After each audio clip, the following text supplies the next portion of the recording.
Assalamualaikum warahmatullahi wabarakatuh। हम सीख रहे टेंसेस और पहला टेंस है सिंपल प्रेजेंट टेंस। इसको प्रेजेंट इंडेफिनिट टेंस भी कहते हैं, उर्दू के अंदर इसको फिलहाल मुतलक कहते हैं। इसका फार्मूला है subject plus first form verb plus object plus extension. Subject और ऑब्जेक्ट के बारे में हमने पढ़ा है, ये नाउन भी हो सकते हैं और प्रोनाउन भी हो सकते हैं।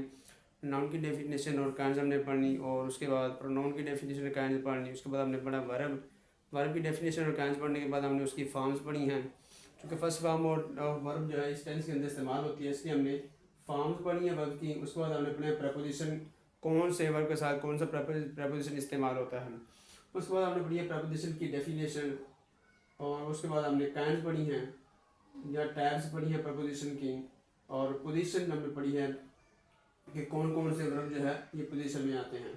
कुछ जो है वर्ब प्रपोजिशन जो है वो हम सीखेंगे कि पोजीशन के लिहाज से कैसे वो इस्तेमाल होते हैं।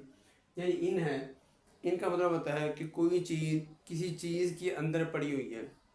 यानी students are in the class, यानी बच्चे जो हैं वो तालिब इल्म जो है वो क्लास के अंदर हैं। या कह लें the water is in the water is in the jug, water is in the glass, यानी पानी जो है वो ग्लास के अंदर है या जग के अंदर है, तो वहाँ पे इन इस्तेमाल होता है। और ऐड जो है किसी चीज़ के ऊपर, बिल्कुल ऊपर होना, ये मतलब नहीं है। मतलब ये है अगर कोई इंसान जो है कोई बच्चा है टेबल के साथ खड़ा है या चेयर के साथ खड़ा है तो बिल्कुल साथ लगा हुआ है, तो उसके लिए हम एट इस्तेमाल करते हैं कि वो टेबल के ऊपर खड़ा है। ऊपर बिल्कुल ऊपर नहीं होता लेकिन साथ लगा होता है बिल्कुल टेक लगाकर, तो उससे मतलब है एट हम इस्तेमाल करते हैं। यानी student is standing at the table, table पर खड़ा है, यानी टेबल के साथ बिल्कुल खड़ा होता है तो उसका मतलब है पर खड़ा है।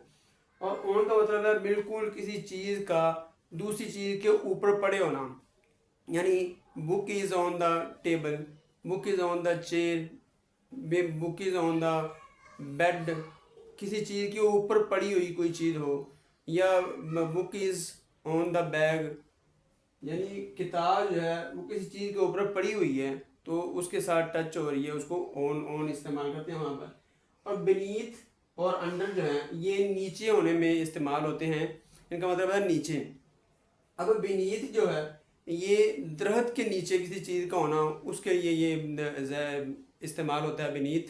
और अंडर जो है ये किसी टेबल के नीचे कह लें, किसी छत के नीचे कह लें, किसी बेड के नीचे कह लें, यानी किसी चीज़ के नीचे होना जहाँ पर वो कोई इंसान उसको देख ना सकता हो। दरख्त के नीचे ये है कि हम दरख्त के नीचे खड़े होते हैं, इसका मतलब हम दरख्त के साए के नीचे खड़े हैं।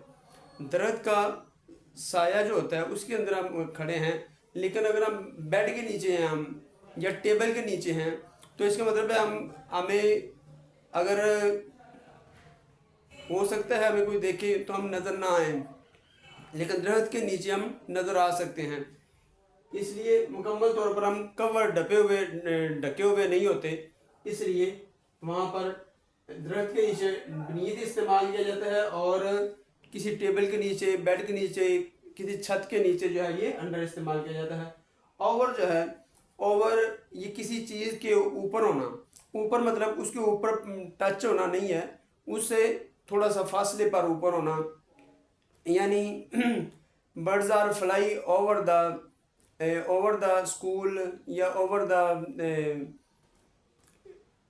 द हाउसेस, या जिस तरह फ्लाई ओवर बनाए जाते हैं तो फ्लाई ओवर जो है वो ज़मीन के साथ टच नहीं होते, ज़मीन से थोड़ा सा ऊंचे बनाए जाते हैं इसलिए ओवर इस्तेमाल होता है वहाँ पे। बिहाइंड किसी चीज़ का दूसरी चीज़ के पीछे होना, यानी Bilal is standing behind the आमर कह लें, कोई और नाम ले लें, यानी उसके पीछे खड़ा है।